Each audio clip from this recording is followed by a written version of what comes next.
Vamos lá, pessoal. Capítulo 3: Projetos de divisão e anexação. Definições gerais.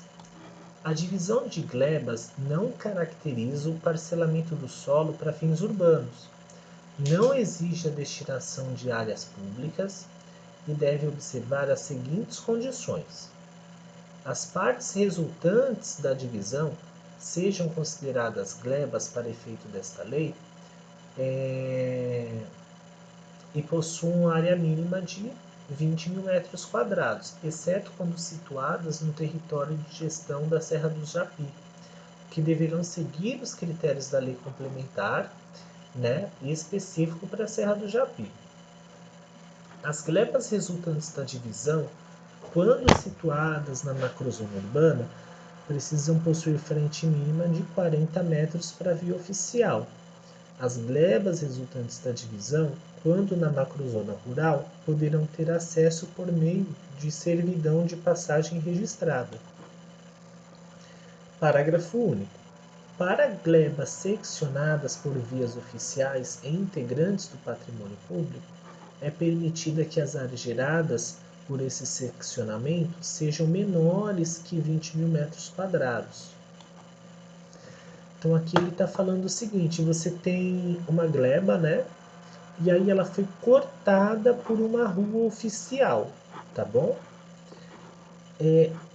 Aí imagina que ela foi cortada pela metade. Vai ser interessante eu desenhar isso aqui para vocês, só um instante. Perfeito, pessoal. Aqui a gente tem um terreno, tá bom? Em azul, tá? Essa gleba aqui. E aí ela foi cortada por uma via oficial, tá bom? Uma via pública. Esta parte da gleba acabou ficando com menos de 20 mil metros quadrados. Nesse caso não tem problema, ela continua sendo considerada uma gleba, tá bom? Vamos lá.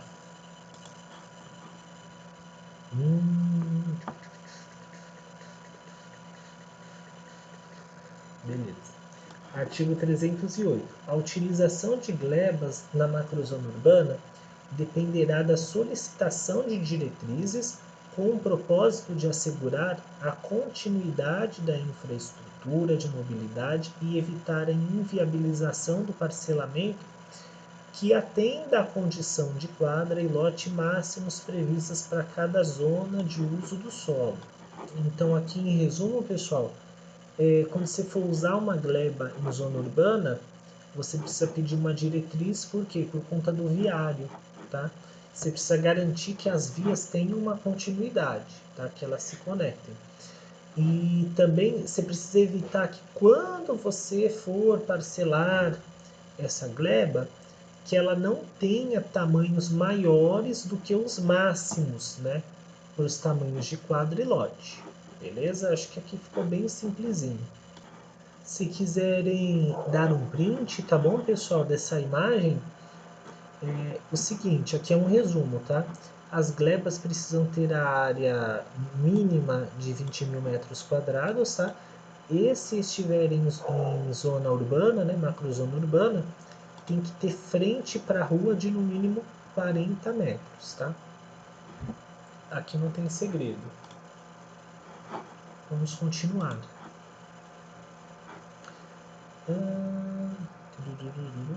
Beleza. Da divisão e anexação de áreas rurais. Para a divisão e anexação de áreas rurais, o interessado deverá requerer diretrizes, apresentando no ato os seguintes documentos: 1. Requerimento com identificação do interessado, especificando a divisão ou anexação das áreas pretendidas, ou o motivo da solicitação e assinatura do proprietário ou seu representante legal, com apresentação de procuração válida ou documento equivalente. 2. Cópia atualizada da matrícula do imóvel, não superior a 180 dias. 3. Cópia do último exercício do ITR. Aqui, pessoal, esse ITR é o Imposto sobre Propriedade Territorial Rural, tá bom? E também o Certificado de Cadastro de Imóvel Rural, é o CCIR. 4. croquis da localização do imóvel com indicação dos contornos de forma a permitir a identificação dos seus limites e sua localização sobre a planta aerofotogramétrica da cidade.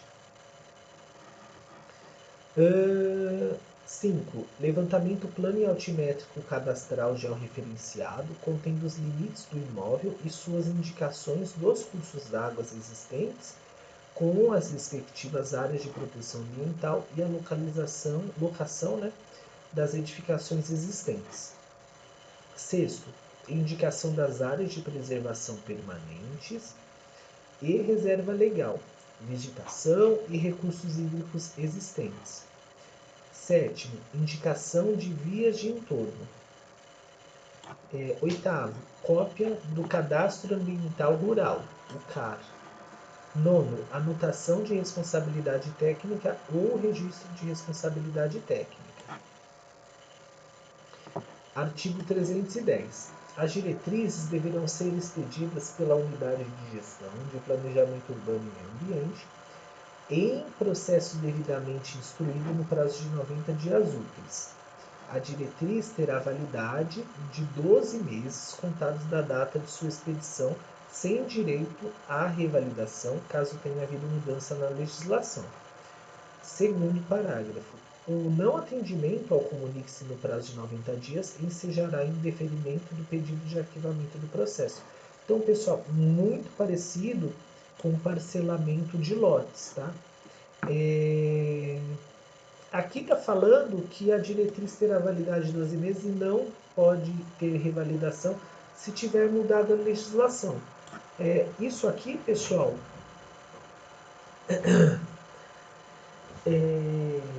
é bem parecido também com o que aconteceu no desmembramento dos lotes, tá? E você precisa, no caso, né, entendo que também justificar, tá? Vamos lá.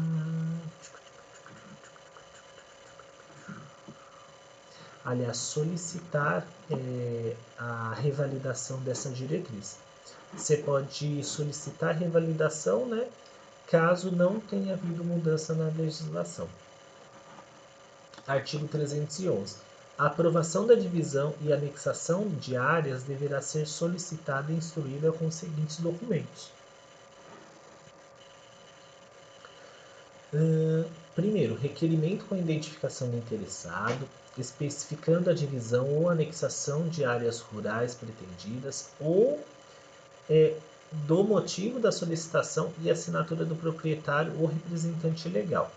Cópia atualizada da matrícula do imóvel não superior a 180 dias, cópia em exercício do último imposto sobre propriedade territorial rural e certificado de cadastro de imóvel rural. Quarto, croquis da localização do imóvel com a indicação dos contornos de forma a permitir a identificação dos seus limites e a sua localização sobre a planta aerofotogramétrica da cidade. Quinto, projeto em 5 vias impresso em papel sulfite e uma cópia em arquivo digital contendo localização do terreno, indicando suas dimensões, seus confrontantes, vias do entorno e distância da esquina mais próxima, áreas resultantes com as esquinas, dimensões e numerações, delimitação das faixas não edificáveis, diretrizes viárias e servidões se houverem, delimitação dos recursos hídricos existentes, das áreas de preservação permanente, das áreas de reserva legal e dos remanescentes de vegetação e árvores isoladas, locação das edificações existentes, descrição perimétrica das áreas resultantes e intermediárias, divisas amarradas nas coordenadas e altitudes da base cartográfica municipal. Sexto, cópia do cadastro ambiental rural. Sétimo, anotação de responsabilidade técnica, né, ART ou ARRT. Parágrafo 1º.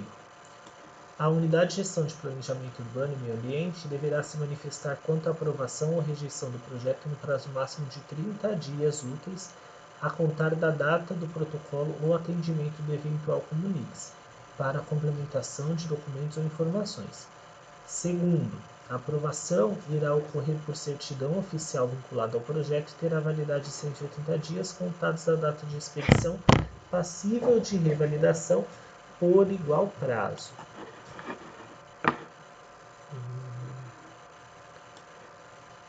Artigo 312. Nos casos de edificações existentes nas áreas objeto de divisão, os parâmetros de uso e ocupação do solo definidos nesta lei deverão ser respeitados para todas as áreas resultantes. Falamos disso anteriormente também, acredito que uns 4 ou 5 vídeos atrás.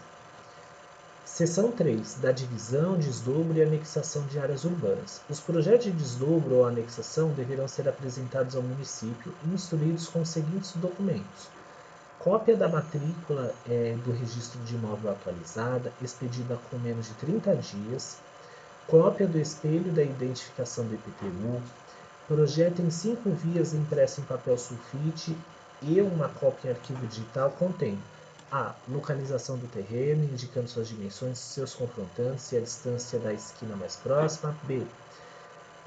Áreas resultantes com as respectivas dimensões e numerações. C. Delimitação de faixas não edificáveis, diretrizes viárias e servidões se houverem. D. Delimitação dos recursos hídricos existentes, APPs, e observando o Decreto Estadual 43.284 de 1998, os remanescentes de vegetação e árvores isoladas. E. Locação das edificações existentes. F. Descrição perimétrica das áreas resultantes e intermediárias. Alguém deve estar em dúvida sobre o que é descrição perimétrica. Isso aqui é uma descrição do contorno dos terrenos, tá bom? G. Divisas amarradas nas coordenadas e altitudes da base cartográfica municipal. H. Anotação de responsabilidade técnica, né? ART, ou registro de responsabilidade técnica, RRT. Parágrafo 1º. A Unidade de Gestão de Planejamento Urbano e Meio Ambiente deverá se manifestar quanto à aprovação ou rejeição do projeto no prazo máximo de 30 dias úteis, a contar da data do protocolo ou atendimento de eventual comunique-se para complementação de documentos ou informações. Segundo, a aprovação dar-se-á por certidão oficial vinculada ao projeto, que terá validade de 180 dias contados da data de expedição, passível de revalidação por igual prazo. Pessoal, a gente encerrou esse assunto por aqui, tá? A gente conseguiu falar nesse vídeo sobre projetos de divisão e anexação. Próximo assunto é regularização fundiária. Perfeito? Vou estar encerrando por aqui.